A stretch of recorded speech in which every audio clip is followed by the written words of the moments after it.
அனைவருக்கும் வணக்கம். ரிஷபராசிக்காரர்களுக்கு கஷ்டத்தின் பிடியில் சிக்கி தவிக்கும் ரிஷபராசிக்காரர்களுக்கு திடீர் கோடீஸ்வர யோகம் நிறைந்த ஒரு தருணமாக இந்த செப்டம்பர் மாதம் எந்தெந்த நிகழ்வுகளில் அமைய போகின்றன என்பதை ஆராய்ந்து பார்க்கும் போது கிரகநிலைகளில் ஏற்படக்கூடிய அதிரடியான மாறுதல்கள் ரிஷபராசிக்காரர்களுக்கு நல்ல பொருளாதார ரீதியான முன்னேற்ற வாய்ப்பை வலுவாக ஏற்படுத்தி கொடுக்கிறது. எனவே செப்டம்பர் மாதத்தில் கஷ்டத்தின் பிடியில் சிக்கி தவிக்கும் ரிஷபராசிக்காரர்களுக்கு நிச்சயமாக அதிலிருந்து வரக்கூடிய வகையில் நல்ல பல வாய்ப்புகளும் சந்தர்ப்பங்களும் நிறைவாக உண்டு. ஏனென்றால் மிக வலுவாக வித்யாகாரகரான புதன் முற்பகுதியில் சுகஸ்தானத்திலும் பிற்பகுதியில் பஞ்சமஸ்தானத்தில் உச்சம் பெற்றும் சஞ்சரிக்க போகிறார். ராசியின் அதிபதியான சுக்கிரன் பஞ்சமஸ்தானத்தில் நீச்சம் பெற்றும் பிற்பகுதியில் 6ஆம் இடத்தில் அமோகமான மாற்றத்தை ஏற்படுத்தி கொடுக்க போகிறார். சூரியனை பொறுத்தவரைக்கும் முற்பகுதியில் அர்த்தாஷ்டக ஸ்தானத்தில் சஞ்சரிக்கிறார், பிற்பகுதியில் பஞ்சமஸ்தானத்தில் நுழைகிறார். எனவே சூரியனுடைய மாறுதல் நல்ல மாற்றத்திற்கு அடித்தளமிடக்கூடிய ஒரு சிறப்பான அமைப்பாக பார்க்கப்படுகிறது. சந்திரன்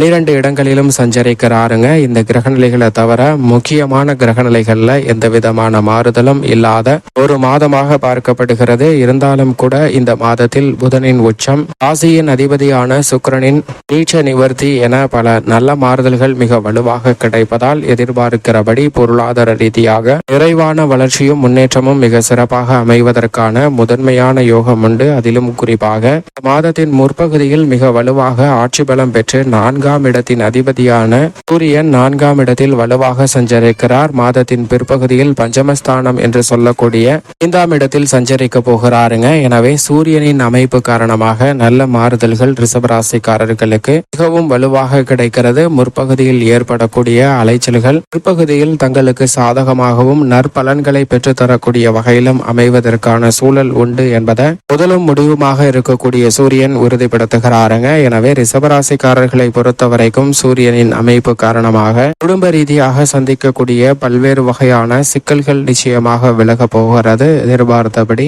தந்தை வழி உறவு முறைகள்ல இருந்த மன சங்கடம் விலகுவதற்கான சூழல் நிச்சயமாக இந்த தருணத்தில் வலுவாக கிடைக்கிறது. அதோடு மட்டுமல்லாது சந்திரனும் மிக சிறப்பாக நல்ல பலன்களை கொடுக்கக்கூடிய ஒரு அமைப்பில் தான் சஞ்சரிக்கிறார். எனவே இந்த தருணத்தில் எதிர்பார்க்கக்கூடிய பொருளாதார ரீதியான வாய்ப்புகள் வளர்ச்சியை பெற்று தரக்கூடிய வகையில் அமைவதற்கான சூழல் உண்டு. சூரியன் சந்திரன் ஆகிய இரு கிரகநிலைகளும் நல்ல மாற்றத்திற்கு வித்திடக்கூடிய ஒரு சந்தர்ப்பத்தை உருவாக்குவதால் இந்த தருணத்தில் நிச்சயம் ரிஷபராசிக்காரர்களுக்கு நிறைவான வளர்ச்சி பெறுவதற்கான முதன்மையான யோகம் கிடைக்கிறது. மேலும் இந்த மாதத்தின் முற்பகுதியில் நீச்சம் பெற்று சஞ்சரிக்கிறாருங்க ராசியின் அதிபதியான சுக்கிரன். பிற்பகுதியில் அவர் நீச்ச நிவர்த்தி பெற்று மிக வலுவாக ரூணரோக சத்ருஸ்தானம் என்று சொல்லக்கூடிய 6ஆம் இடத்திற்குள் நுழைகிறார். ராசியின் அதிபதி பஞ்சமஸ்தானத்திலும் ரூணரோக சத்ருஸ்தானத்திலும் சஞ்சரிக்கக்கூடிய இந்த செப்டம்பர் மாதத்தில் கலைத்துறை ரீதியான பணிகளில் பொருளாதார ரீதியாக நல்ல வளர்ச்சியும் முன்னேற்றமும் சிறப்பாக பெறக்கூடிய வகையில் பல நல்ல சந்தர்ப்பங்கள் உருவாகிறது என்பதை திட்டவட்டமாக உறுதிப்படுத்துகிறார். பல்வேறு வகையில சந்திக்கக்கூடிய தடைகள் தாமதங்கள் அனைத்துமே அகன்று சிறப்பான வளர்ச்சியும் முன்னேற்றமும் நிறைவாக பெறக்கூடிய வகையில் பல அதிரடியான மாற்றங்கள் கிடைக்க போகிறது என்பதை திட்டவட்டமாகவும் தெளிவாகவும் உறுதிப்படுத்துகிறார். அரசியல் சார்ந்த பணிகளில் இதுவரை இல்லாத அளவிற்கு வியக்கத்தக்க வகையில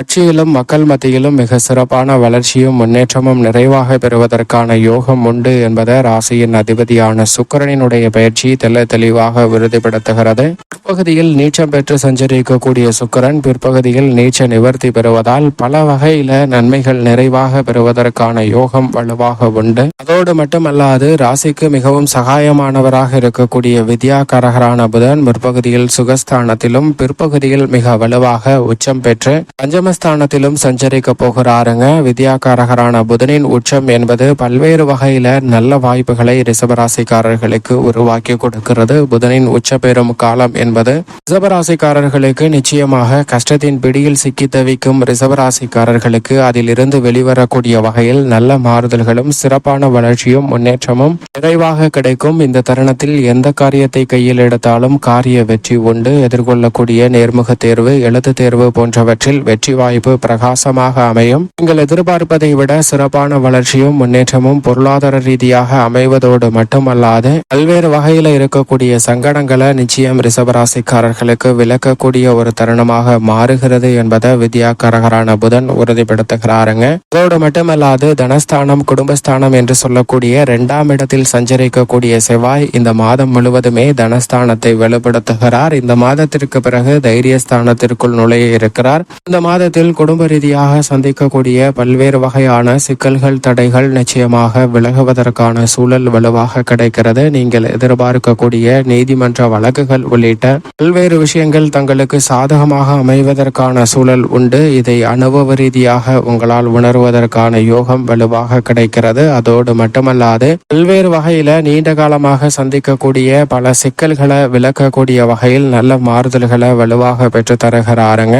எதிர்பாராத வகையில் சந்தித்து வந்த சங்கடங்கள் நீங்கி பொருளாதார ரீதியான முன்னேற்றம் பெறக்கூடிய வாய்ப்பை நிறைவாக கொடுக்க இருக்கிறார். புதிதாக செய்யும் அசையா சொத்துக்கள் வாங்குவதற்கான யோகமும் உண்டு. தனஸ்தானத்தை வலுப்படுத்துவதால் கொடுக்கல் ரீதியாக இருக்கக்கூடிய சிக்கல்கள் நிச்சயமாக விலகும். முழு சுபகிரகமான குரு ஜென்மத்தில் இருப்பதால் சற்று கூடுதல் கவனமும் விழிப்புணர்வும் நிச்சயமாக தேவை. இருந்தாலும் ஜென்மத்தில் 40% மேல் கடந்து விட்டார். எனவே குரு பகவானால் இனி வரக்கூடிய தருணங்கள்ல குறிப்பாக இந்த மாதத்திற்கு பிறகு வக்ரம் பெறுகிறார். எனவே பல வகையில நல்ல வளர்ச்சி நிறைந்த மாறுதல்களை சந்திப்பதற்கான சூழல் உண்டு. இருந்தாலும் ஜென்மத்தில் குரு இருப்பதால் இந்த மாதத்தில் எடுத்தோம் கவிர்த்தோம் என்று எந்த பணிகளிலும் ஈடுபடக்கூடாது. நிதானமும் பொறுமையும் அனைத்து விதமான பணிகளிலும் நிச்சயமாக தேவை. நல்ல வரன் கிடைத்து திருமண பாக்கியம் அமைவதற்கான யோகம் கிடைத்தாலும் கூட வரனை தீர விசாரிக்க வேண்டிய ஒரு கட்டாயம் நிச்சயமாக உண்டு.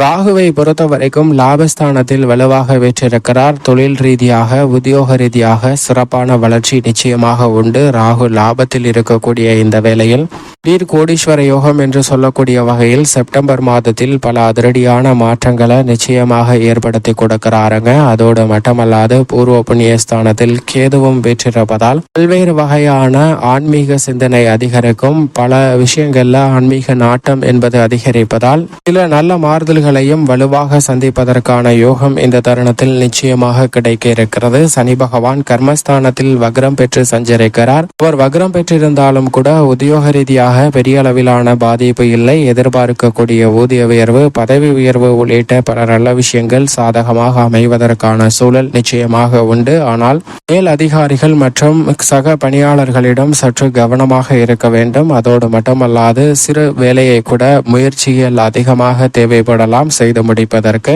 எனவே எதையும் திட்டமிட்டு செய்ய வேண்டிய ஒரு தருணமாக நிச்சயமாக பார்க்கப்படுகிறது. ரிஷபராசிக்காரர்களுக்கு தொழில்துறை வியாபாரத்துறையை பொறுத்தவரைக்கும் சனியின் வக்ரத்தின் காரணமாக மந்தமான சூழல் உண்டு. இருந்தாலும் கூட லாபத்தில் குறைவில்லாத வகையில் பல கிரகநிலைகள் சாதகமாக வலம் வருகின்றன. பெண்மணிகளை பொறுத்தவரைக்கும் இந்த தருணத்தில் அதிக விழிப்புணர்வுடன் நிச்சயமாக செயல்பட வேண்டும். இந்த தருணத்தில் மிகவும் சாதகமற்ற கிரக அமைப்பாக பார்க்கப்படுவது நிச்சயமாக கர்மத்தில் வக்ரம் பெற்றிருக்கக்கூடிய சனி, ஜென்மத்தில் இருக்கக்கூடிய குரு, தனஸ்தானத்தில் இருக்கக்கூடிய செவ்வாய்.